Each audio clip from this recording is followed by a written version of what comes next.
Hey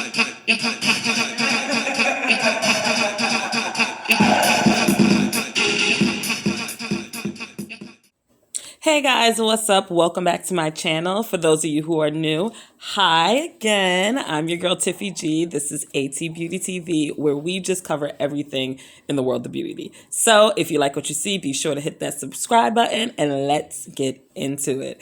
All right, guys. So basically, I'm just prepping my hair here for my cornrows. I decided to put just a little light grease in my hair just so it's moisturized. You want to make sure you moisturize your hair before you put in any locks or any extensions or any weave work, just so that it's nice and secure under there while you're wearing your protective style. All right, guys. So this is the hair I'm going to be using today. It's Gypsy Butterfly Locks in 24 inches. This is from Janet Collection, their Nala Tress line. And I'm going to be using about 6 packs, believe it or not. I'm really going to pack this in, even though I don't have that much hair.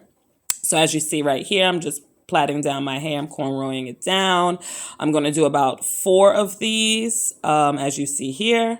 And I just attached each cornrow as I was going along, just to make my life easier. And that'll be tucked in as I'm showing here. Guys, if you need a detailed tutorial on cornrowing, let me know in the description box. In the comment section down below. All right, guys. So to do this, if you don't know, you're going to need a crochet needle, which is the tool that I'm using. You're simply going to slide the crochet needle underneath the cornrow, and then you'll be able to pull the hair through as you saw. Again, if you need any detailed info on that, please let me know in the comment section below.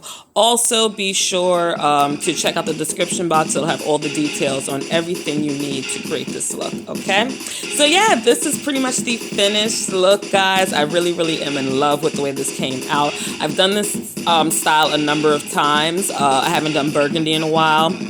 And definitely not in 24 inches. I usually get 8 or shorter than 18, or shorter than that. So feeling myself 100%. I'm just showing y'all also there's a lot of style versatility with these locks. And I have an undercut, like a severe undercut. So I'm pretty much bald headed, y'all. And I'm still turning this look out. So you already know it's a banger. Great protective style, lightweight. You don't have to do it like this. You can do individualized locks, especially in the perimeter of your head, by just box braiding your hair as opposed to cornrowing it. And then you'll do the same method with slipping the crochet needle underneath the cornrow, attaching the hair, and then pulling it through. So until next time, guys, I hope you enjoyed. Bye.